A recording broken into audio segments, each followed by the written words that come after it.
Alright, sagutin lang natin yung isang comment. Di na naman ako makapag-video reply. So, ang tanong si Edwin, shoutout sa'yo. Paano daw mag-set up ng mic kapag gagamit sa violin, no? Sa mga events and gigs, ganyan. So, basically, ito lang tatandaan nyo. Yung mic, itututok nyo yan, di ba? For example, pag singer, syempre, kung saan lumalabas yung sound, doon natin siya itututok. Now, ang main caveat or yung medyo kailangan mong pag-isipan when you have a violin is, of course, anong klaseng sound yung gusto mo. Kasi it's not like the voice na sa isang butas lang siya lumalabas. No, sa violin kasi, we have 2 F holes. No? Wala lang akong violin dito ngayon.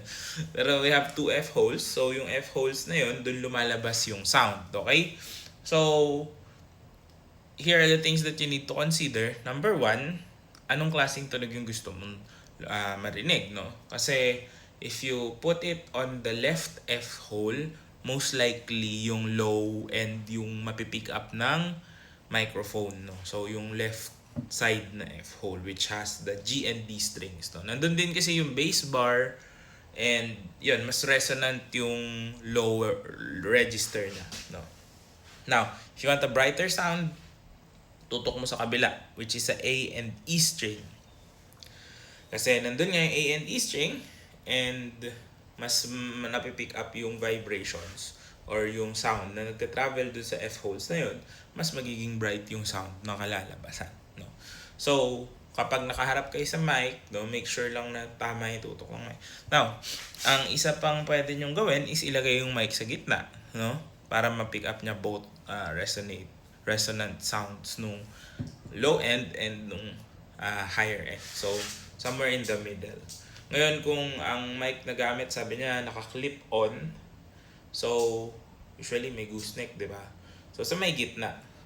Ako, I would put it somewhere. Sa violin ko, based sa akin, sa experience ko, sa instrument ko, I put it actually right in the middle, sa may gitna ng bridge, no?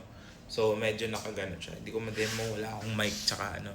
Pero, yeah, paglalaroan nyo kasi yan hindi siya one size fits all, no? So, hanapin nyo yung magandang timpla, hanapin nyo yung magandang sound, no? Kung ano yung magandang napipick up. Minsan kasi, pag nilagay natin masyado sa kaliwa, nagtutunog ngongo na yung violin natin, no?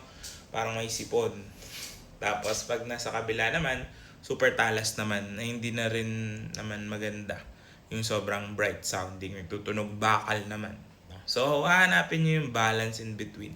Minsan, ang problema pag sa gitna mo siya nilagay is hindi masyadong naririnig. May mga napipick up pang ambient noise, ganyan. So, yun yung isa sa mga kailangan i-consider kapag naka-microphone ka. Now, kapag condenser ang gamit mo, ang isa pang magiging problem niyan, especially yung mga naka-clip-on, is gaano kalakas yung gain, no? Minsan nasa nagtitimpla din, no, dun sa sound system. Kaya importante kapag naka-mic talaga, don't play na walang line check, walang sound check kasi prone sa feedbacks yung mga ganyang setup, no? Kasi nga kinukuha niya lahat, nakukuha niya lahat, napipick up niya yung lahat ng signal. Hindi rin kasi pwedeng ilagay na sobrang lapit dahil baka hindi niya naman ma-pick up yung iba, no? Kasi ang importante sa mic, 'di ba? Parang sa boses, 'di mo pwedeng nandito yung microphone sa sa mismong bibig mo, 'di ba?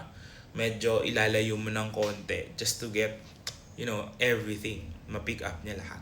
Ganun din yung kailangan niyo i-consider. So, dito sa part na to, kung magpe-play kayo, 'di ba, nandito yung violin. Yun yung part kung saan bumubuka yung sound. Doon mo siya dapat hanapin. Kung ano yung magandang magiging pwesto niya. Now, this will vary depending on the instrument, depending on your play style, no? Even kung nagpe-play kayo malapit sa bridge or fingerboard, could also affect the sound na lalabas sa instrument. So, marami talagang factors. I can't really say na, dito yung maganda, dito yung optimal. Laging may pagpipilian. Laging it all boils down to your choices. Sa choices na gagawin nyo.